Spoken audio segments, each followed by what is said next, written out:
안녕하세요. 한국행정업에너지연구원에서 일하고 있는 고진석이라고 합니다. 그동안 핵융합에 대해서 좀 어렵게 느껴지셨던 많은 분들이 계셨는데 핵융합에너지연구원의 팬클럽인 우리 해바라기 분들에게 좀 더 쉽게 핵융합에 대해서 설명해 드리려고 간단한 실험을 준비했습니다. 그리고 오늘은 특별히 우리 해바라기 분들의 눈높이에 맞춰 쉽게 설명드리고 질문도 받고 대답도 하고 해주려고 특별한 해바라기 대표 한 분을 초대했습니다. 자, 소개해 주시죠. 해바라기 대표로 나온 중학교 1학년 고혜나입니다. 네, 초대 응해 주셔서 감사합니다. 오늘 우리 해바라기 대표로 나온 만큼 질문도 잘 많이 해주시고 재미있게 대답하려고 노력하겠습니다. 오늘 할 실험은 이제 플라즈마 볼입니다. 플라즈마 볼을 많이 보셨죠?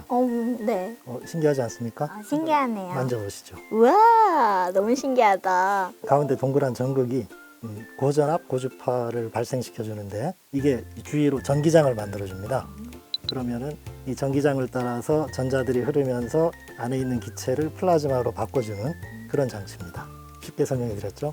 아니요, 어렵습니까? 네, 어렵습니다. 그러면 뭐가 궁금하신가요?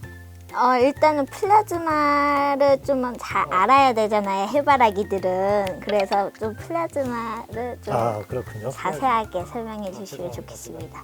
혹시 원자 아시나요? 원자. 당연히 원자 알죠. 모든 물체들은 이 조그만 이렇게 뜯으면 다 조그만 알갱이로 바뀌거든요. 이걸 더 잘게 나누면은 이게 원자가 되는 겁니다. 우리 해바라기는 원자 속에는 무엇이 있는지 아시나요? 아니요. 원자 속에는 핵과 전자라는 친구들이 들어있답니다.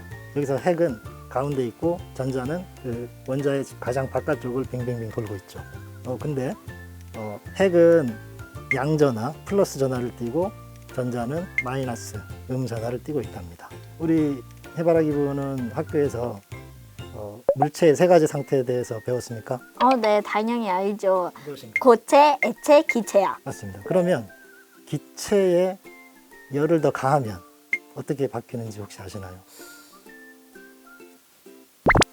기체에 열을 더 가하면 아까 이야기했던 원자 속에 핵과 전자가 있었잖아요. 전자가 견디지 못하고 바깥으로 튕겨져 나갑니다. 그러면 핵과 전자가 이렇게 분리되어 있는 상태가 되는 거죠. 이러한 상태를 플라즈마라고 부르는 겁니다. 플라즈마가 이게 정말 어렵고 신기한 그런 물체거든요. 보세요. 플라즈마는 겉보기에는 기체처럼 보이는데 자세히 들여다보면 전기의 흐름을 따라서 각자 입자들이 막 돌아다니는 그런 특이한 성격을 가지고 있어요. 전체를 바라봤을 때와 그리고 자세히 바라봤을 때 정말로 차이가 많이 있는 아주 재미있는 기체 혹은 제4의 물질 상태라고도 부르죠. 이 가운데 있는 전극이 두 가지 역할을 하는데 하나는 이게 아주 높은 전압이 아주 빠른 속도로 꺼졌다 켜졌다를 반복하거든요. 그래서 그때 나오는 그 에너지가 있어요. 그 에너지가 바로 이 안에 있는 기체들을 플라즈마로 바꿔줄 만큼 강한 에너지입니다. 그래서 플라즈마로 바꿔주기도 하고 두 번째는 높은 전압이 걸려 있으니까 그 주위로 전자가 가는 길을 만들어줘요. 이 길을 전기장이라고 합니다. 여러분들 우리 학교 운동장 있죠? 네. 운동장에서 친구들이 막 뛰어놀죠. 왜 뛰어놀까요? 운동장이 있으니까. 네. 여기 전기장이 있으니까 전자들이 뛰어놀 수 있는 겁니다. 그 전기장이 얼마나 센지 우리 한번 테스터기로 측정을 해볼까요? 네. 여기 이 안은 조금 위험해 보이고 바깥은 안전해 보이죠? 네. 그런데 사실 이 밖에도 전압이 있습니다. 여기 숫자 보이죠? 그리고 이게 점점 멀어질수록 숫자가 작아지죠. 오, 신기하다. 우리가 방금 본 것처럼 눈에 보이지는 않지만 강한 전기장이 지금 만들어져 있거든요. 전자들이 뛰어놀기 좋아요. 그런데 이상하지 않습니까? 여기에 손을 한번 갖다 대보세요. 좀 다르죠? 네. 그리고 나무젓가락을 한번 갖다 대보세요. 변화가 있나요? 아니요. 운동장은 있는데 안에 있는 전자들이 지금 바깥으로 튀어나온 걸까요? 나무젓가락을 댔을 때는 안에 있는 전자들이 바깥으로 못 나오고 손가락을 댔을 때는 바깥으로 나오고 그런 건가요? 네. 아닙니다. 아니에요? 이 유리를 뚫고 어떻게 전자들이 나오겠어요? 실은 우리 몸은 전자들이 많아요. 눈에 보이진 않지만 나무젓가락 같은 거는 전자들이 없어요. 전자들이 많이 돌아다닐 수 있는 그런 물체, 우리 사람 성과 같은 그런 물체를 도체라고 합니다. 이런 전자들을 자유전자라고 하고요. 근데 이제 나무젓가락 같은 물질은 자유전자가 많이 없어요. 이런 물질을 부도체라고 합니다. 그래서 아까 말한 것처럼 전기장이 있잖아요. 그래서 안에 있는 전자들이 바깥으로 나온 게 아니라 밖에 있는 전자들이 이 전기장에 자극을 받아서 뛰어노는 그런 현상인 거예요. 그래서 손을 대면 이쪽으로 전자들이 더 많이 모이고, 왜냐하면 여기도 많이 있으니까 일종의 전기의 길이 강해지는 거죠. 그리고 나무젓가락을 냈을 때는 여기엔 전자가 별로 없으니까 이 친구들이 굳이 관심이 없는 거죠. 전기가 밖으로 나오는 것 좀 위험하지 않을까 싶은데. 아까 손 이렇게 됐을 때요. 네. 네, 좋은 질문입니다. 근데 우리 친구들 보면 플라즈마 볼이 있으면 모두 다 손을 갖다 대잖아요. 사실 조금 오래 만지면 뜨겁죠. 이게 수천 볼트의 전압이 걸려 있는 건 맞습니다. 근데 다행히도 아주 빠른 속도로 꺼졌다 켜졌다를 반복한다고 했죠. 그런 경우에는 이런 유리와 같은 물체, 이걸 이제 유전체라고 하는데 거기에 표피 효과라고 있습니다. 그 효과 때문에 꺼졌다 켜졌다를 빠르게 반복하는 그런 고전압은 이런 물체를 통과하면 힘이 많이 약해져요. 전기장이 있지만 안에 있는 것보다 훨씬 작죠. 그래서 우리가 만져도 안전한 거랍니다. 아, 그렇군요. 전자들이 흘릴 때, 그러니까 플라즈마는 왜 빛이 나나요? 오, 아주 날카로운 질문이네요. 사람들은 다 플라즈마는 당연히 빛이 난다고 생각하는데 이 질문은 뉴턴이 사과가 왜 나무에서 떨어질까라는 질문과 아주 버금가는 질문입니다. 원래 플라즈마는 혹은 전자 혼자만으로는 빛이 날 이유가 하나도 없습니다. 근데 여기에서 지금 전자가 튀어나왔다고 했죠. 그리고 이 눈에 보이지는 않지만 이 유리구 안에는 기체들이 많이 있습니다. 전자들이 그 기체를 때리면 기체가 플라즈마가 된다고 했죠.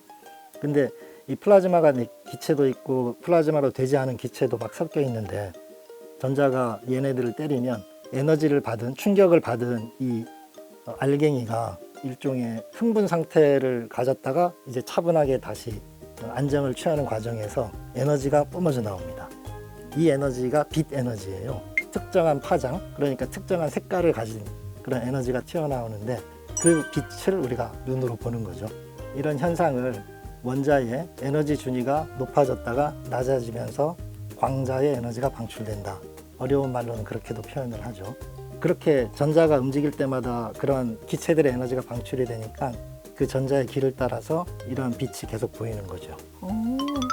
아, 근데 이상한 거 있는데, 이렇게 손가락을 일정하게 위에다가 눌면 일정하게 올라가잖아요. 근데 옆에는 이렇게 지렁이처럼 이렇게 다양하게 움직이는데 왜 그러는지 아시나요? 역시 해바라기 대표 같은 질문입니다.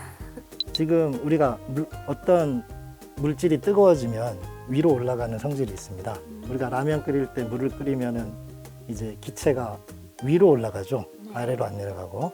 그래서 뜨거운 것들은 위로 올라가려는 성질이 있는데 이 전자로 인해서 만들어진 플라즈마는 뜨겁습니다. 자꾸 이렇게 위로 올라가려는 성질이 있어요. 근데 우리가 만약에 손가락을 여기다 대면 여기에 강한 전기의 흐름이 생김과 동시에 또 뜨거우니까 위로 올라가려는 성질이 일치를 해서 스무스하게 잘 올라가는 것이고요. 옆에 댔을 때는 도체가 여기 있으니까 자꾸 저쪽으로 가려고 하는데 또 뜨거우니까 위로도 가고 싶고 가려다가 위로 가고 싶고 가려다가 위로 가고 싶고 이런 것들이 계속 반복이 되는 거예요. 그래서 그 두 힘이 서로 싸우는 거죠. 그렇군요.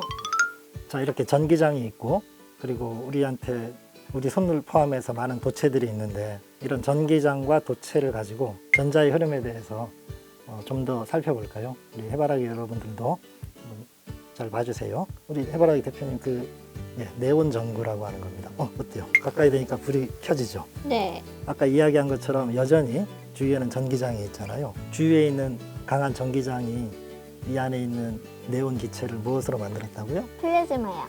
네, 맞습니다. 그리고 그 플라즈마는 왜 빛이 날까요? 플라즈마와 전자가 부딪히면서 빛이 나는 겁니다. 그러면 저기에 지금 또 다른 플라즈마 볼이 있네요. 와. 지금 전기가 켜져 있지 않죠? 네. 그러니까 전선이 연결되어 있지 않습니다. 네. 뭐 빛이 당연히 안 나겠죠. 하지만 우리 네온 램프가 가까이 됐을 때 불이 켜지는 것처럼 이것도 불이 켜지지 않을까요? 어떻게 생각합니까? 여러분들도 한번 생각해 보실래요? 켜져요. 예, 한번 해보세요. 안 켜지는데요? 왜 안 켜질까요? 글쎄요. 이거는 세기의 차이입니다. 지금 여기는 너무 작아요. 작아서 잘 켜지는데 이렇게 커다란 플라즈마 볼에 기체가 가득 차 있는데 여기는 그 보호막이 상당히 얇습니다. 근데 여기는 이 두꺼운 유리가 하나 그리고 두 개 더 있죠. 아까 이야기한 유전체를 통해서 전자가 이쪽에 다시 유도가 되는 그런 현상, 이제 정확히는 분급 현상이라고 하는데 그런 유리가 두 겹이 생긴 겁니다, 이번에는. 그래서 힘이 약한 거예요. 그러면 어떻게 하면 불이 켜질까요? 손가락으로 이용하면 전기가 이렇게 붙지 않을까요? 왜냐, 손가락이 바로 네. 도체니까. 도체. 맞습니다. 한번 해볼까요, 그러면? 아직 안 되는데요. 그래요? 와! 와, 됐다. 이제 도체의 도움을 받아서 옆에 있는 플라즈마 볼에도 전기가 통했습니다. 살짝 여기 이렇게 떨어뜨려 볼까요? 그래도 여전히 오. 전기가 통하는군요. 손에 있는 전자들이 지금 우리 해바라기님의 전기 파워로 이 플라즈마 볼에 지금 빛이 나는 겁니다. 신기하네요. 플라즈마 볼에서 나타나는 이런 플라즈마들이 우리 주위에 있는데 자연 현상이 나타나는데 그게 뭔지 아시나요? 우리 하늘에 있는 거. 번개야. 맞습니다. 왠지 번개에서 많이 봤던 그런 모양이죠. 하늘에서 번개 치는 현상이 지금 여기서 플라즈마 볼에서 나타나고 플라즈마가 형성되는 거와 아주 유사합니다. 그리고 자연 현상에서 나타나는 거 말고도 우리가 이런 거를 이용해서 지금은 아까 우리 예나 해바라기가 손 오랫동안 됐을 때 좀 뜨거웠죠. 네, 그럼요. 실제로 이 힘을 엄청나게 강하게 하면 쇠도 녹일 수 있답니다. 그래서 이제 플라즈마 용접이라고 쇠와 쇠끼리 가운데다가 또 다른 쇠를 넣어서 강하게 플라즈마를 이용해서 녹이면서 두 쇠를 이렇게 접착제처럼 붙이는 그런 플라즈마 용접이 실제 우리 산업에서 사용이 되고 있습니다. 근데 박사님이 연구하는 거와 플라즈마와 관계가 있나요? 그걸 까먹었네요. 제가 일하는 행렬연구소에서는 플라즈마를 이용해서 에너지를 만드는 그런 연구를 하고 있어요. 아까 플라즈마가 핵과 전자가 분리되는 상태라고 이야기를 했잖아요. 저희들은 이 핵에 관심이 많습니다. 플라즈마 상태에 있는 이 핵들이 서로 충돌하면 엄청난 에너지가 나오거든요. 그 에너지를 우리가 사용하려고 열심히 연구하고 있습니다. 감사합니다. 오늘 플라즈마 볼을 가지고 플라즈마에 대해서 그리고 전기장, 도체, 부도체에 대해서 배워봤고요. 우리 해바라기님 날카로운 질문 덕택에 플라즈마가 왜 빛이 나는지 그리고 플라즈마 볼이 왜 특정한 방향으로 움직이는지 등에 대해서도 많이 살펴봤습니다. 자, 오늘 소감이 어떠신가요? 너무 재밌고 또 이런 다음 강의도 좀 이렇게 나중에 도움도 되고 애들이 물어보거나 궁금할 때 이제 설명해주면 좀 도움이 있을 것 같습니다. 그러면 다음에 또 다른 실험, 재미있는 실험을 가지고 또 찾아뵙겠습니다. 다음에 또 봐요. 안녕. 마지막으로 제가 멋진 마술을 보여드리겠습니다. 네. 잠시 눈을 감고 계실래요? 자, 이제 눈을 떠도 됩니다. 자, 전원이 연결되어 있지 않은 플라즈마 볼에 저의 에너지로 빛을 만들겠습니다. 오, 이미 달아요. 좀 놀래줘야지. 지금 설명해줬는데. 와, 너무 신기해. 대박. 드셨어?